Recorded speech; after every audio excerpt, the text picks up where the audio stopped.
I'm Karen Ruppel from the Office of Education, Improvement, and Innovation. And I'm Paula Daniels from the Office of Field Services. And Paula and I are the co-leads for the Action Team for Supports, so we're going to share this presentation today.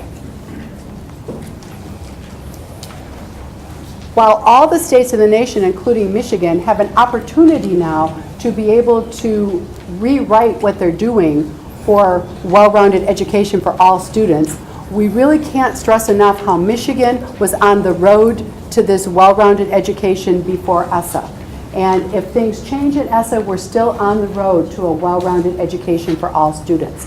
What ESSA gives us an opportunity to do, though, is to leverage all the federal programs to achieve the vision of being a top 10 state in 10 years. Now, we're going to talk today about Title I Part A, both the funding that supports school-wide and targeted schools, as well as the Title I funds that support the system of support. Additionally, Title IV Parts A and B have certainly changed, and we're going to talk about that. And special populations are always part of what we want to do for well-rounded education, and those title programs are also important. We have the migratory children, neglected and delinquent youth, English learners, immigrant students, homeless children and youth. So all of those are going to play a part in our well-rounded education. And so how can we use those funds to accomplish Michigan's vision? So when we talk about the vision to be a top 10 state in 10 years, we have our guiding principle that each student, every student, need to have access to the same high-quality educational opportunities as any other student in Michigan, no matter where they live. We want to really have the goal of reducing the impact of the high-risk factors, including poverty, and provide equitable resources from the district to the schools to meet the needs of all students, to make sure they all have access to those quality educational opportunities. Our strategy in doing that is to establish and implement with fidelity a high-quality, differentiated, multi-tier system of support for all student needs. So Michigan thinks if a multi-tier differentiated system of support is what we need to do in the schools to meet the needs of all students, that as a state we need to look at a multi-tier system of support and addressing the needs of all districts. So as we think of districts throughout the state, we have some districts that are reflected in the blue that are high proficiency, high growth. They probably don't need a lot from the Michigan Department of Education. Additionally, there might be schools and districts that have high proficiency and low growth. And on that multi-tiered system of support, our upside down triangle here, they don't need as much from the Michigan Department of Education. But then we start seeing those low proficiency schools. They're growing, but maybe not as fast as they would like to grow. So what can we do as a state to target them with the appropriate supports? But what we really want to pay attention to are those low proficiency, low growth districts where they have several schools that aren't achieving what we need for all students. So we're going to talk a little bit more about that. Achievement gaps are very prevalent in our top 10 and 10. That's something that we want to eliminate. So while we still want to make that focus on those groups of students who are falling behind. And we call out a couple of those groups who might get lost in the average. And those groups are the African American males and students living in poverty.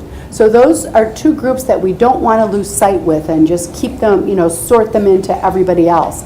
We want to use identification for them, but use those as lenses through our goals. We don't want to say, okay, in this silo are these groups of students. But our lens is, what are we doing to differentiate services that are going to help make things successful for African American males and students living in poverty? We want to integrate that into our core work and not lose sight of that, and hold ourselves at the state accountable for those students, and not have disconnected initiatives applying to them that aren't integrated into a whole system. A concept that Michigan is doing that's not part of ESSA, but is part of our initiative, is to look at what we're calling partnership districts. These partnership districts will be districts that have several schools that are low proficiency, low growth. So what can we as a State Department of Education do to help support those districts in getting the achievement of their students where they want them to be. So when we think of this partnership model, we want to be able to work with these districts, these partnership districts, to have individual plans that will focus on holistic supports for the whole child. So that's not just the Department of Education.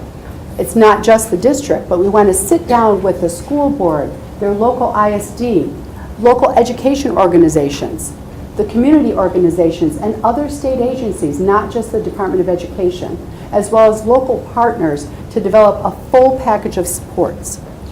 So as we think of those supports, it's not just academic. We want to really, if we're paying attention to the whole child, those wraparound services are so important. We need to look at the social emotional needs of children, the physical and health needs of children, the mental health needs, food and nutrition. All of those things contribute to the success of the whole child. Safety and climate and culture supports in the school are important, as well as special funding considerations, so that we're making sure those resources are equitably distributed. When we take a look at the needs of the whole child and those things that we need to do to ensure that every student gets all of the support that they possibly can, when we look at the whole picture, we need to start someplace. And we want to look at the current situation and what our desired situation is. In ESSA, needs rule. Needs rule. Many of our districts do conduct comprehensive needs assessments. And that is part of the focus, and that helps us focus on what needs to be accomplished. Comprehensive needs assessments are not new. They've been in the legislation before. But in ESSA, there's a new emphasis on what needs to take place to ensure that all of our students get the education that they need. So what are some of the things that we're starting to do? We're taking a look at the needs assessment, the whole needs assessment process. And many are familiar with the needs assessment that is done when we are supporting what happens with Title I funds. But needs assessments actually take place across the spectrum. Early childhood, CTE, they're just a vast array of needs assessments that are done. But what we are looking to try to do is to try to come together and coordinate those efforts to ensure that that top 10 and 10, that we are able to accomplish that goal. So what are we specifically doing? We're looking to reshape our delivery of services so that we can give the most intensive supports, as Karen was saying, to those who need it the most. And we want to provide the targeted supports as well as those comprehensive supports. We want to be able to make sure that we're providing the support for those schools who are having the greatest challenges.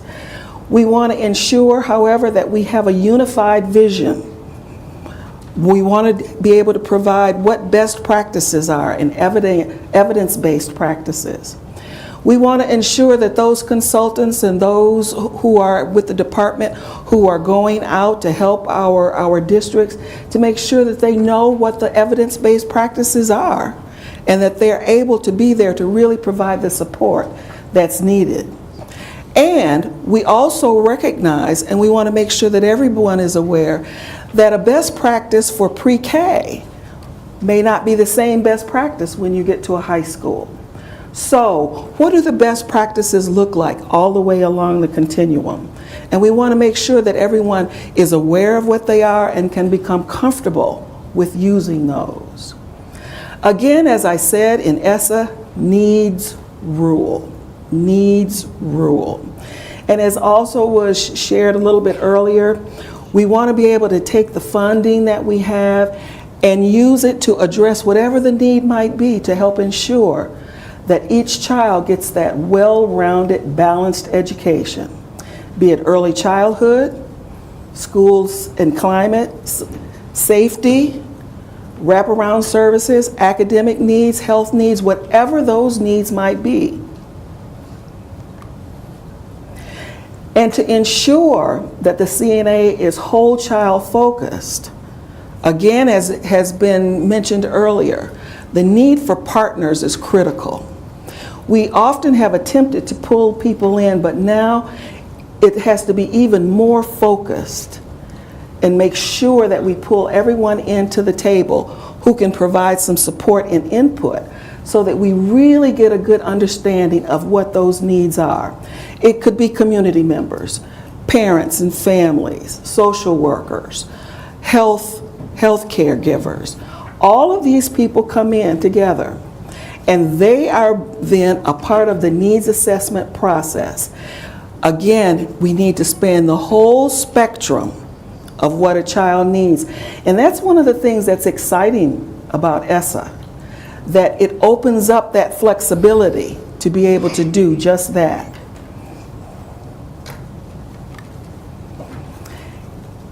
So why does the CNA matter? If the CNA allows a district to appropriately identify their needs across the entire program, then a district can provide a good holistic educational program. And this is something we have not heard discussed in prior legislation in the way that we do now. So it's very important to step back, take a breath, and look and see what are the needs that we have for all of our students to address all of their needs. And one of the things that is very exciting is that Title I funds can be used much more flexibly than they were before. You know, in the past we've had some pretty stringent guidelines, but now it's opened up considerably. So what we're doing is and I mean at the Department of Education, we're revising our comprehensive needs assessment process to make sure that a district assesses all needs, and we're modifying internal processes so that we have fewer CNAs. As I shared, we have many areas that do have a CNA. But what we're looking to do is to streamline that process and provide tools to support any of those specific needs where you might need to delve a little bit deeper. All needs don't have to be funded through Title I, though. If you look at this box and you think of this as your blank slate, the first set of money that we have is general fund funds. That's the basic. That helps provide your basic needs for the educational program. But now we have an opportunity to start to look at this holistically, and we start to add our title funds. So now this is coming to support what we're doing with general fund. Food and nutrition, additional funds that get braided in. Again, starting to think, how are we going to coordinate all of these funds to meet the needs of the whole child? Early childhood funds. This is another layer that can be added in. Special education funds. And then there are others, fundraisers, other things that, other grants that you get. But now the focus is to, as I said, to step back, take a look, and see how can we bring all of these funds together to ensure that we're using them in the most efficient and effective way possible to make sure that we provide a good quality program. Competitive grants, other state and federal agency sources, the funding is there across the board. But now we see we're looking specifically at ways to put them together to make, as I said, an effective program for our students. All the funds together support the needs identified in the CNA process. So you've identified a need. You've identified a need. You've brought all of the people together who can help provide insight as to what those needs are. You've had an opportunity to take a look at your data and start to see what some of your trends are, and identify those needs. So what now? Now districts will identify the strategy or interventions. What are we going to put in place to help meet these needs that have been identified? That need needs to be evidence-based. Evidence-based. This is something else that we have not heard brought out so strongly as we do with the new legislation. Whatever you're going to put your time, your money, your energy into, you need to have a good idea that it has a high probability of being successful. ESSA introduces new rules regarding the evidence-based 4 levels of evidence: strong evidence, moderate evidence, promising evidence, and it demonstrates a rationale. And you can find more information about that in the Title II guidance. So, again, we've identified the need. What now? Now we're looking at strategies that will, and practices in the top 10 and 10. And we really want to help incentivize districts to use those strategies. One of the things that is being introduced is in your comprehensive needs assessment, after it has been identified and you roll it into your plan, when you do your consolidated application, if you're using evidence-based practices that have been identified, then your approval process just goes much more quickly. We want to ensure that districts consider using the strategies as the plans are being developed. And again, at the department, we're going to become much more skilled and informed, and as new evidence-based practices come on board, we're going to make sure that we learn what they are so that we can be sure to share them with you. We want you to continue to remember that best practice is going to look different on the continuum. It's going to look different. It's not a one-size-fits-all. Not a one practice fits all grades. Approaches to developing cognitive skills in early learners are very different to those in later years. The funding sources will help support whichever practice is reflected. And educators are a support as well. So we're expanding our vision of leveraging educators as a good support through federal funding opportunities. Let me provide an example for you.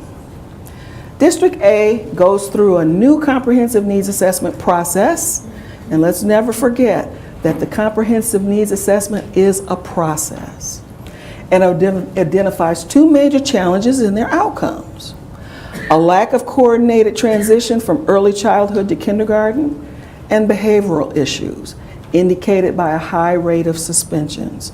So looking at that data, what did the data tell them? This district then identifies, with MDE's help, a set of evidence-based practices to address both of the challenges noted. Evidence-based practices that are in the top 10 and 10 are qualified at the highest level of evidence. And districts are really encouraged to use those practices, really encouraged. The district then identifies the appropriate funding source. And you know, we went through those different funding sources that are now available. Which funding source can best support what this need is? Maybe it's a combination of funding sources to support might be needed. But again, having the opportunity, identify the need, see what the practice is that we want to support our students by using it, and then how are we going to be able to support the funding?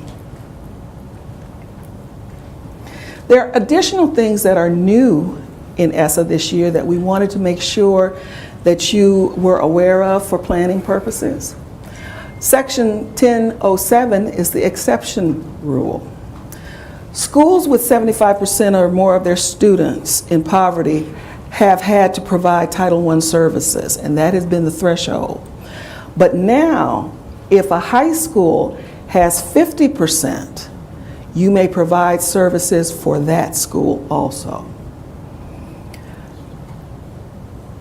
In Section 1009, Target Assistant Student Eligibility, for students in early grades, before, the way that they were identified for service was through teacher judgment, parent interviews, and different other developmentally appropriate measures. But now, included in that, ranking at the top, you must use objective criteria developed by the LEA, but it eliminates then the use of the others. Something else that's new, and this is going to be very important for districts to know as they're doing their planning. In Section 1011, the position of an ombudsman for the equitable services to private school must be established at the state level. It will be that person's responsibility to ensure that all of the regulations and the guidance is being carried out when schools provide support to their private schools. So it's very important for you to know what those regulations are, what the steps are, what has to take place. If there is ever a problem with it, then the private school will have an opportunity to appeal to the ombudsman. So that's going to be something that's very important for everyone to remember also. Okay, now we're going to transition to the statewide system of support. The statewide system of support has been around since the late 90s when we had schools that were identified for adequate yearly progress based on the lack of achievement of various subgroups. Then with No Child Left Behind, we transitioned to priority schools and focus schools. When states were allowed to do the waiver to the Elementary and Secondary Education Act of No Child Left Behind, the priority and focus schools continued. Now with this new reauthorization of the Elementary and Secondary Education Act, we are now brought to schools that are called comprehensive support schools and targeted support schools. So let's look at exactly what those are. Comprehensive support schools are very much like priority schools. Those are the schools that are in the bottom 5% of achievement based on our state assessments. And the state assessments are going to be the determining factor of this. Comprehensive schools can also be identified, the high schools can, if their graduation rate is below 67%. So those are the two main buckets. I'll come back to that third one in a minute. The second main type of identified school under ESSA are schools in which any subgroup of students is consistently underperforming. Sound like AYP? Kind of is like AYP. So we're going back to those demographic subgroups. And if they're consistently underperforming, then they're going to be labeled as targeted support schools. Then we have a special category of targeted support schools called additional targeted support. This also is an identification based on the achievement of subgroups of students. But the students in the subgroups are performing as if they were in the bottom 5%.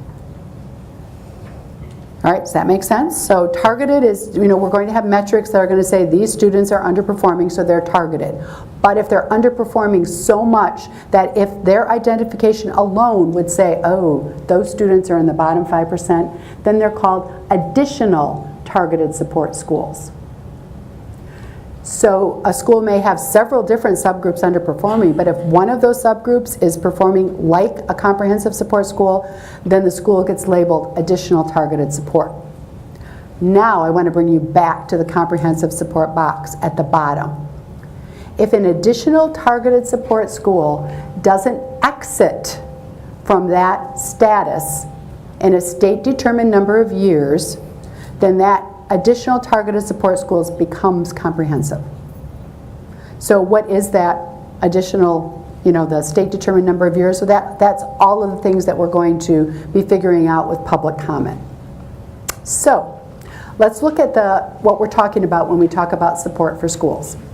The comprehensive support schools, according to the federal regulations, which have much less have-to-dos than No Child Left Behind ever did, is saying that these schools have to make improvement plans and the state approves them. So that's something new.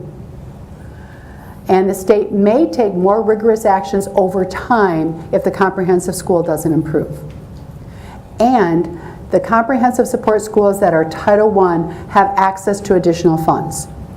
So that's the structure of comprehensive support schools in the Every Student Succeeds Act.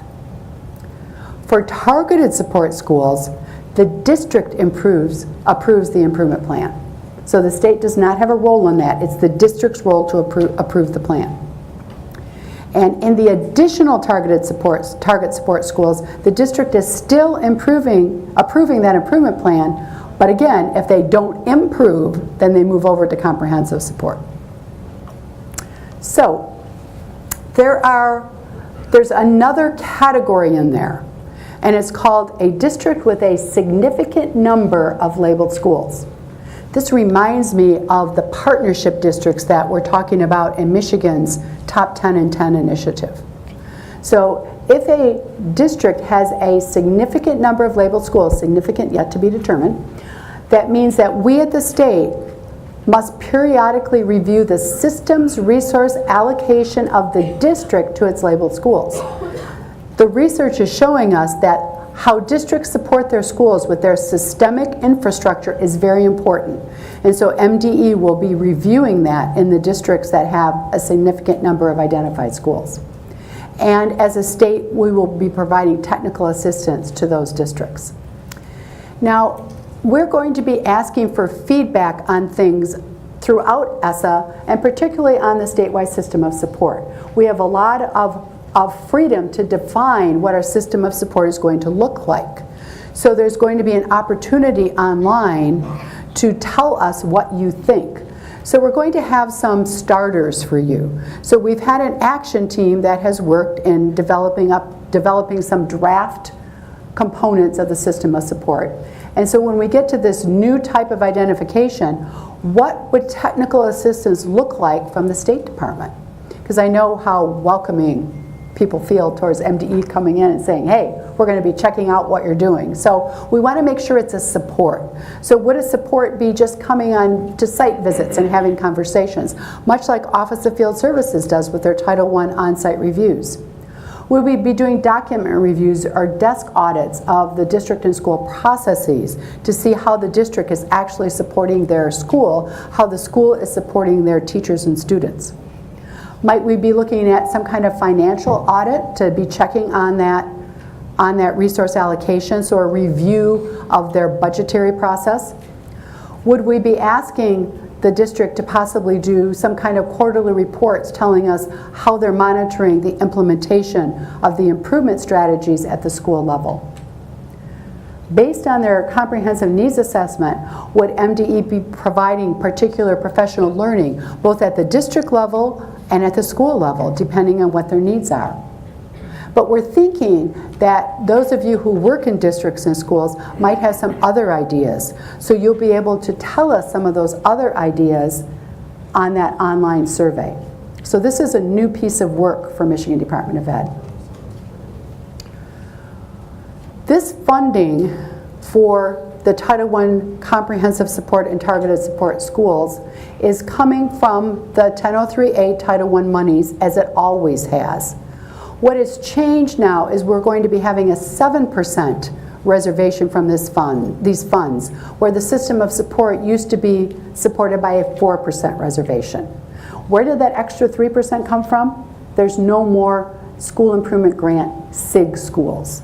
3% of that funding went to SIG schools, and they're now rolling it in to the system of support allocation. So that's no longer pulled out. So these grants to districts, we can say they're either formula or competitive. What is it that the state is going to do? In looking at the amount of money and some of the suggestions from the regulations, the state has decided it's going to be formula. so that districts don't have to write a competitive grant to get these funds. Instead, based on the size of the school that's identified as comprehensive support, that fund will come to the district to support the schools. And Section 1111D does say that we can fund comprehensive or targeted support. Our direct money to districts, because of the limited amount of money, we're going to go to targeted support schools. There'll be some opportunities, or I'm sorry, we'll go to comprehensive support schools. We'll have some opportunities for districts with targeted support, but they won't get direct funding. We have another piece that we have to identify, and those are comprehensive support schools based on low graduation rate.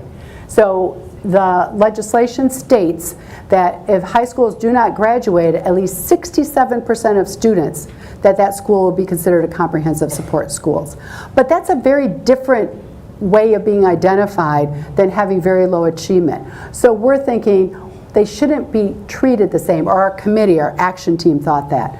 So one of the suggestions has been that if a high school is identified as comprehensive support based on its graduation rate, that its intervention is going to be looking at their comprehensive needs assessment. Why are they not having all their kids graduate like they need to, and writing an improvement plan to address those pieces.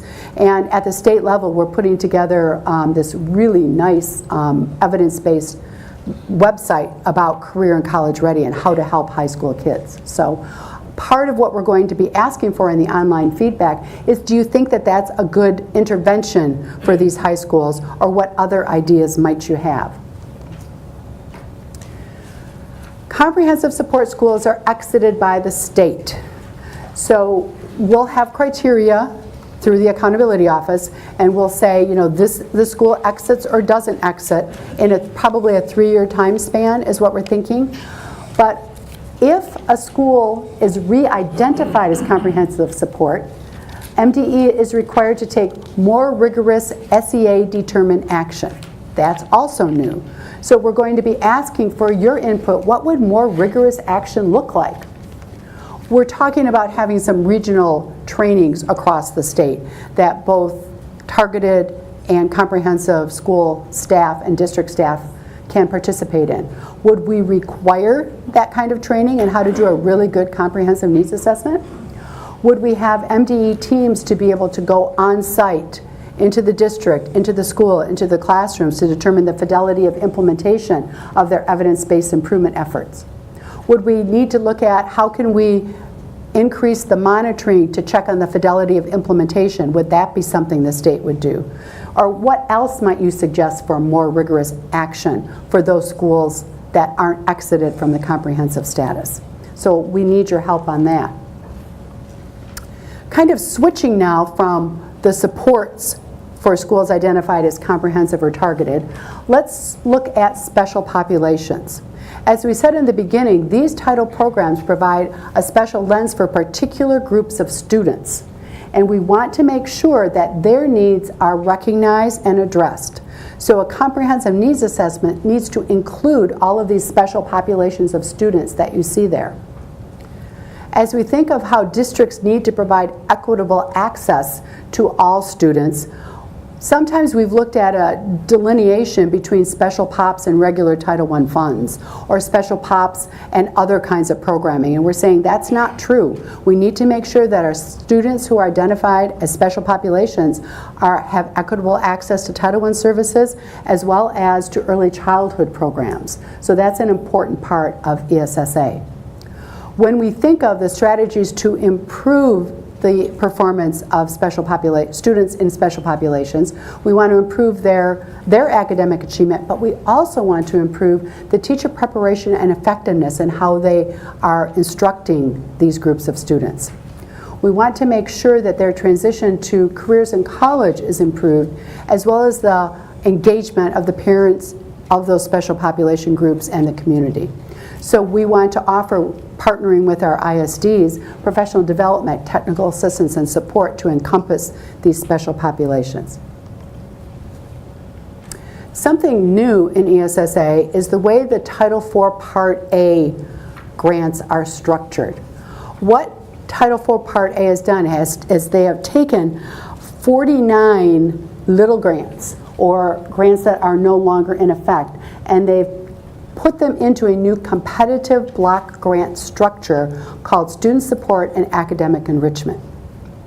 So this block grant can help districts align their Title I funding with some of these other little initiatives that they've had in effect in their district. And these need to be focused on improving the use of technology and student learning. As always, transfers can occur among Title I funds. Title funds, right.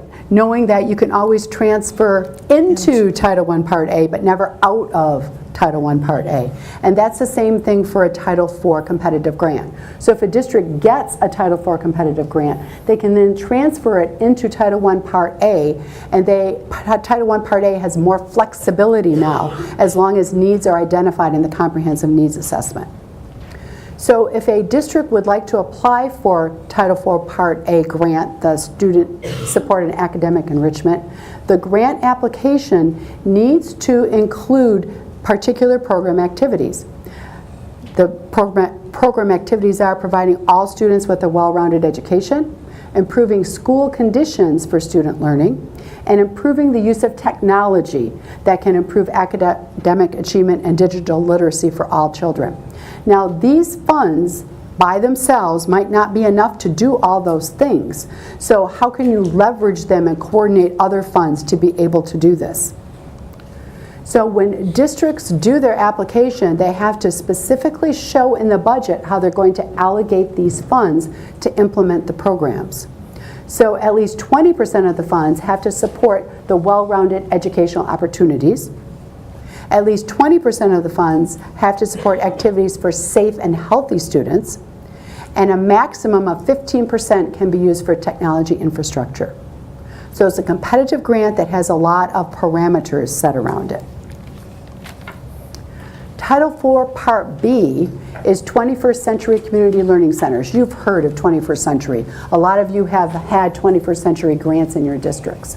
So districts can again apply for these. Also, consortia can apply for these funds to administer the program. And a consortia can include vendors. They can include institutes of higher learning. They can include ISDs. So it's not just districts who are limited to applying for this grant. And the idea is that the educators can be supported to personalize learning, use high quality educational resources, and effectively use technology. And also that barriers to the coordination and integration of programs, initiatives, and funding streams are eliminated. So that's what 21st Century is supposed to do, and MDE will be has offered technical assistance around this and wants to continue to do so. So we want to offer that technical assistance to build the technological capacity and infrastructure, develop innovative strategies for learning, use technology to increase student achievement on STEM, particularly computer science, and provide a resource for rural students to be able to use digital learning and online courses since they might not have as many opportunities as some other districts. And prioritize funding for schools with the greatest need, the highest percentage of Title I students, schools identified for support, and schools identified as persistently dangerous. So again, a lot of parameters around the 21st Century grant also. ESSA just gives us such a great opportunity to do some new and exciting things. And when you think in terms of the supports that you're providing for students, and as you've heard, the different ways that we can do that now, the plans that are coming forth to provide, a differentiated type of support, something that can really meet the needs of your schools, your individual schools, not just a one-size-fits-all. The new flexibility that is going to be afforded in a way that we've never seen before, but remembering that with that new flexibility comes a certain responsibility to ensure that we're using those funds in the best way possible. And we'd like, as you think about the supports and what you're going to be able to provide and how you're going to be able to help your students, if you would just think of our closing thoughts. keeping children as our primary focus, keeping them as our primary focus. They're our north. Children are our true north. If we do everything in an effort to ensure that they get that well-rounded education with thoughtful preparation, data collection, data analysis, goal setting, good plan development, and then a good program implementation with true fidelity, monitoring what we're doing, evaluating, is it working? If it's working, we're going to keep doing it. If it's not, we need to take a look a little bit closer and make modifications if needed. If we do all of that, we will surely be successful in helping to make sure that every child in Michigan succeeds. So this is our time to answer your questions. Thank you. The questions for supports are to be submitted on the blue cards that Alisand will collect, and I believe there's some way to submit them online if you're watching it streaming. Could you say that again? MDE, it should be on the screen, but MDE-ESSA@michigan.gov. Okay, MDE-ESSA@michigan.gov. You can submit questions there either. So Kim's bringing over a question. Several questions. Have you considered maybe Vanessa should come up here too Yes. for some of these questions, please.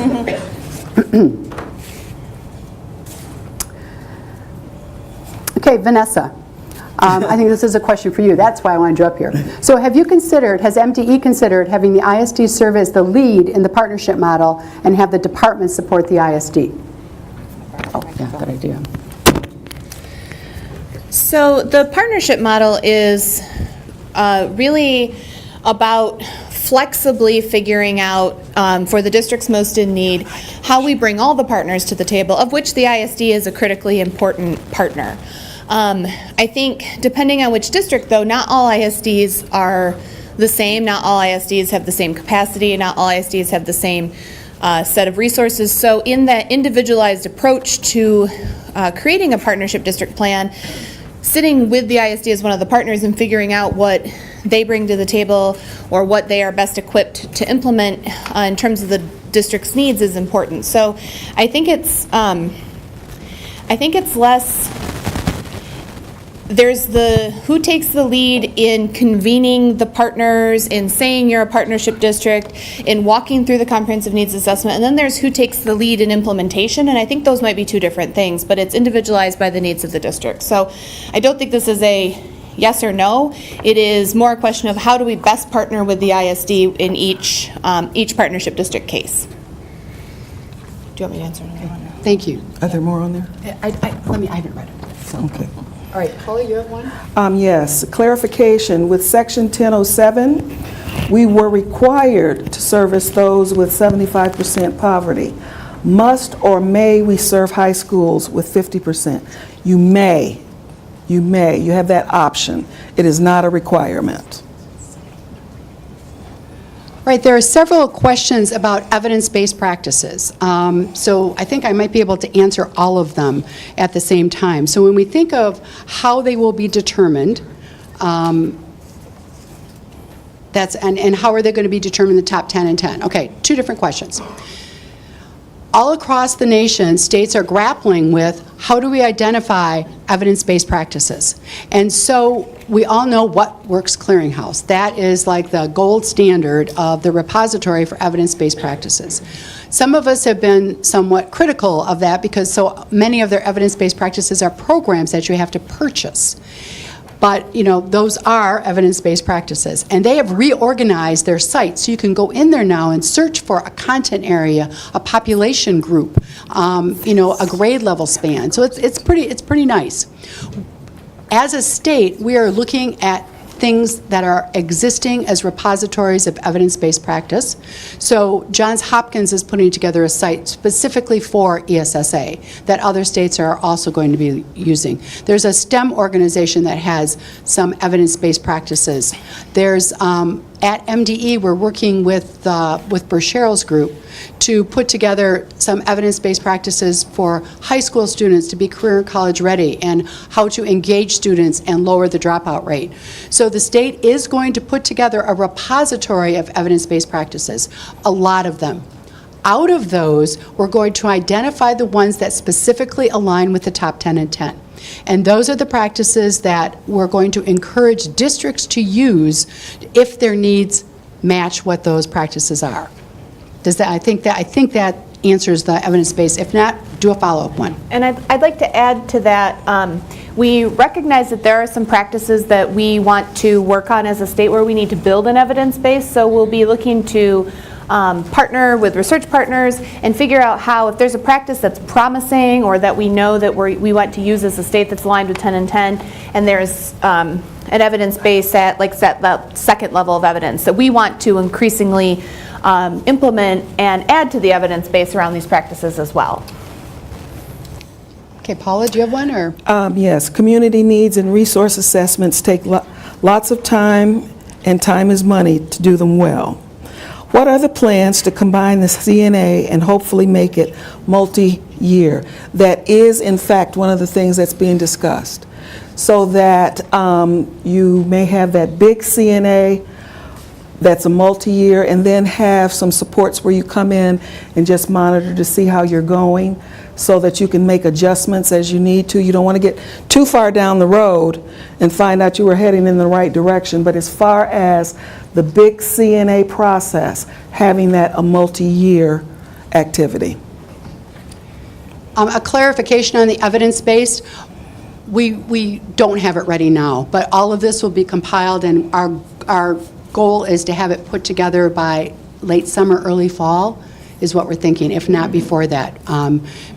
Given that the identification for comprehensive and targeted support schools will not be happening until 2018-19, and we do want to, what we can get ready and give guidance in for what's already existing for the districts and trying to align with the top 10 and 10. Okay, a couple of questions about how does our plan for supports align with the school reform office? So as you know, we have ESSA that we're talking about today, which is federal. So it applies to Title I schools, very particular kinds of identification. Then we have the School Reform Office, which is a state-based legislative initiative. So while we communicate, while we work together, our pieces are very different. In a recent meeting we had with the School Reform Office, and we do meet regularly, they have said that they really want to be able to turn the supports over to MDE. So the MyExcel system of supports will be the system that supports any schools that might be identified going forward as comprehensive support schools. So we're integrating with that, but we know we have state regulations and federal regulations. I was going to add to that, and there's a couple questions up here related to the partnership model, so give me a chance to talk about both of them. What the superintendent has been discussing with the governor's office, with the SRO, is that as we implement the partnership model, we would move into a space where we have a chance to work with, this is kind of going forward, so we talk about this sometimes, there's the now world and the schools that are already being worked with, and like Karen said, we're partnering with the SRO and working with them on those schools, but moving forward, working toward an understanding where MDE has a chance to work in partnership with districts for a specific amount of time, 18 months for a first benchmark, and then maybe 3 years. I mean, we still have to lock down time frames, but and we can say at those points in time, you know, the district isn't meeting its early benchmarks, the district hasn't completed a plan with us, the district isn't moving forward. Like Karen said, putting MDE in the space of supporting districts and schools, and then moving to the next level of accountability as appropriate. There's a couple questions up here on the partnership model and MDE's capacity to implement, questions around training and those sorts of things. So I wanted to talk a little bit about process on partnership model. We have a couple implementation steps that we'll take in the next coming months. One is getting to that comprehensive needs assessment that Karen and Paula talked about. And so we are putting out an all call. If you have a piece of a comprehensive needs assessment that you think needs to be part of a whole child needs assessment, let us know, because we want to get the universe of possible things and make sure that what we come up with really does span this whole range of needs. And then we need to look at ways to partner with districts in the way we're talking about. So the Blueprint for School Turnaround is one model that we've been working on. I know Wayne Risa has been working with some of its districts on this sort of model. Those are just two off the top of my head. Jeff Brown and Communities and Schools is another. There are some models out there, so that's the other part, is looking at who's already doing this work, either in whole or in part, and borrowing all the best practice that we can, and then training up our staff and looking outside the agency. You're right if you're asking, does MDE have capacity to partner with every district intensively? No. We're not even proposing, that's our plan, we're proposing to partner intensively with some, but even then we'll be looking to partner. So that's a little bit about how we plan to move forward, leverage our capacity differently, but look to the best practice in the field. In education, there's rarely anything that's brand new, right? And partnership with district and working collaboratively is something that many people are doing well, and we think we can capitalize on that and make it a unified approach. So. And Vanessa, somebody had the observation that the department is too far removed to impact individual schools, and as a partnership, and having to partner with them, that we don't have enough people. How might you address that? Well, we certainly couldn't partner with individual schools. There's over 3,400 schools in the state, and I would love it if we had 3,400 employees at the department. We could give one to each school, but we don't. There are 900 districts. So part of this is us reshaping our delivery model into that triage system of support, where instead of every district getting the same things, whether you need them or not, some districts get more and some districts get less. And the other piece is partnering. You know, our ISD partners are a really important part of that, as well as other partners. Making sure that it's not that MDE is going to do it all, and also building on the strengths in the district. Even in our highest needs districts, even in districts that have lowest outcomes or the most challenges, many of you are from the districts, you are trying very hard. And you have a lot of internal strength and capacity. So it's about building on strengths, but then being honest about where the system needs to be more actionable, to fill in the gaps, to bring additional supports, not continue to just say, hey, you know, try harder. It's not necessarily about trying harder, it's about us all working smarter together. So it's a capacity issue, but we think, and if we're going to be a top 10 state in 10 years, we need to get really specific and really honest and really intentional about what we're doing with some of our lowest performing districts, our highest needs areas. We can't move forward as a state if we continue to have these pockets of need in our state. And that's, you know, that goes back to the bigger imperative of public education, right? So we want to do better for some of Michigan's students, and we think this gives us an opportunity to work with all of you to do that. There was a further comment regarding the threshold for the secondary schools. Secondary schools is whatever the range is in the district as it's defined. There was a clarifying question over here about the role of ISDs in support to schools, especially those needing comprehensive support. So this is a piece that we are still sorting through with the statewide system of support. There needs to be support direct to districts, but there also needs to be regional assistance, and there probably needs to be some statewide technical assistance to make sure that we get this support out to everywhere, again, depending on capacity and region. So we are quite ready to put forward plans just yet, but we're weighing out how we do that, looking at what we've done in the past, looking at what other states do, looking at best practice, and trying to propose something that meets the needs of the grant requirements, meets the needs of schools and districts, and uses our current system of partnership and services that we have in the state. So this is still forthcoming, but those are the things we're balancing out as we bring forward a proposal. Okay, this one I get to push off on accountability. So Chris Janzer will be here later. There are two questions on what does consistently underperforming look like. That's a metric. So I can't answer what that's going to look like now. But I can tell you that it is not going to include the bottom 30% subgroup. That was something under No Child Left Behind. It is not in ESSA. So MDE will not be calculating a bottom 30% subgroup moving forward into 2017-18. But accountability will be able to tell you a little more information about what consistently underperforming might look like. Though I have to tell you, a lot of this is in construction yet. Let me see here. I have one, and I'm not really sure of the answer, but we'll try to get it and make sure that we have it posted. Under ESSA, will special ed students be eligible for Title I services in areas that are included in their IEP? The included in the IEP is the portion. But now under the new flexibility, that may be a possibility. I don't have that as a definitive. However, we will make sure that we get the answer to this, and as we're posting some of our questions and answers, we'll make sure that we get this one posted.